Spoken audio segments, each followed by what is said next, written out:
السلام علیکم، بسم اللہ الرحمن الرحیم، محمد صلی اللہ رسول الکریم۔ سورہ بقرہ کے 18 مرکزی موضوعات میں سے ہمارا 5واں مرکزی موضوع حضرت ابراہیم علیہ السلام ہے۔ اس کے 7 ضمنی موضوعات ہیں، جس میں سے تیسرا ضمنی موضوع ہے صفات ابراہیم علیہ السلام۔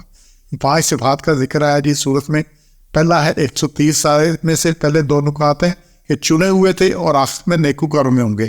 اس آیت میں 130 کو دیکھیے گا، اللہ کہتا ہے وَلَقَدِ اسْتَفَيْنَاهُ فِي الدُّنْيَا، ہم نے دنیا میں اس کو منتخب کر لیا، چن لیا، ہم نے یہ چن لیا۔ تو جس کو اللہ چن لے، اللہ منتخب کرے، کیا مقام ہوگا، اس کا کیا سلسلہ ہوگا، تو اللہ نے یہ دنیا میں جو اس دور میں جتنے لوگ تھے ان میں سے اللہ نے ان کو چن لیا۔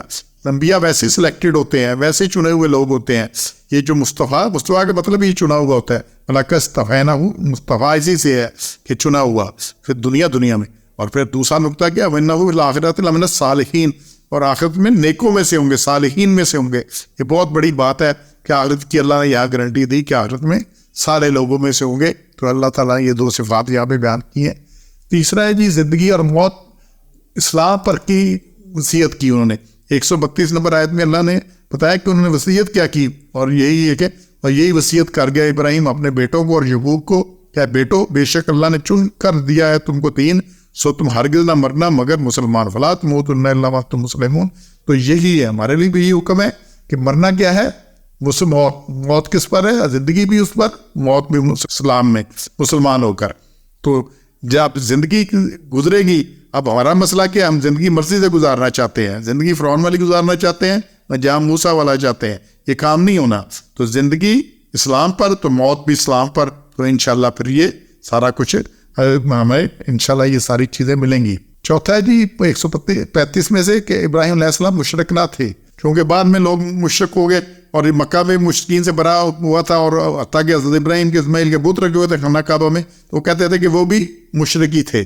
تو اس لیے اللہ نے ان کو کلیئر کیا کہ وہ نہیں تھے۔ وَمَا كَانَ مِنَ الْمُشْرِكِينَ 135 میں اللہ نے کلیئر کیا ہے کہ مشرک سرے سے نہیں تھے۔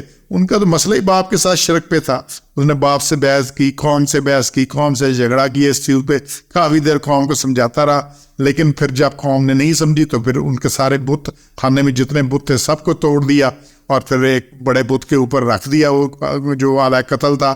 اور پھر جب قوم نے پوچھا تو انہوں نے کہا جی اس بڑے سے پوچھو، تو جو ان کی لیے بیٹھا ہے، ان بتایا تمہیں کیا پوچھے ہے، تو پھر قوم بھی ساتھ نیچے کر کے بولی یہ نہیں بول سکتے، وہ جو اپنی حفاظت نہیں کر سکتا، باقیوں کی حفاظت نہیں کر سکتا، بتا نہیں سکتا کہ ہوا کیا ہے، تمہاری کیا حق کرے گا۔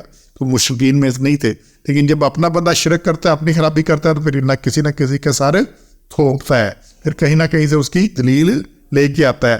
تو اس لیے اللہ نے یہاں کلیئر کیا کہ ابراہیم مشرک نہ تھے۔ اور پھر 140 سے 5واں نقطہ ہے کہ ابراہیم علیہ السلام یہودی یا نصرانی نہ تھے۔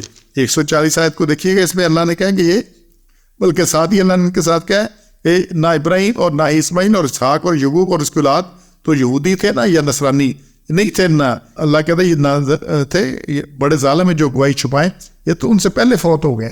یہاں پہ جو بات کلیئر کر لئی کہ موجودہ عقائد والی اور نظریات والی یہودیت 4 صدی قبل مسیح میں وجود آئی، یہ بہت بعد میں آئی۔ حضرت موسیٰ میں جو یہودیت چلی تھی، جو تورات آئی اور وہ کافی چلتی، لیکن حضرت عیسیٰ سے 100 سال پہلے یہ وجود میں موجود ہے۔ اس طرح موجودہ سید بھی حضرت عیسیٰ کے رفع سما آسمان پر اٹھانے کے بعد کی پیداوار ہے۔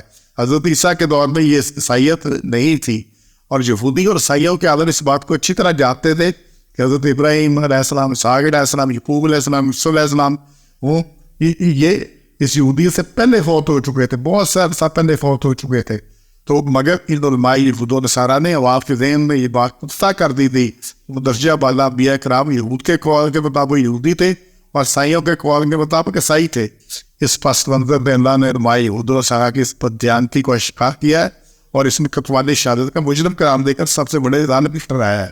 اس نے کہا جو یہ باتیں کرتے ہیں وہ کیا ہے، وہ محمد اظلم ممن ختم شہادت ہے۔ اظلم جیسے اکبر ہوتا ہے سب سے بڑا، اظلم سب سے بڑا ظالم، یہ بالغے کا سیگا، سپرلیٹو ڈگری ہے، یہ سب سے بڑا ظالم جو شہادت جو ہے، پتہ ہے پہلے بہت ہو گئے تھے، پہلے والے جو ہیں وہ کیسے ہو سکتے ہیں، ٹھیک ہے نا۔ جیسے ہی ہمارے اسی طرح ساری چیزیں ہیں، پھر بات اور طرف چلی جائے گی۔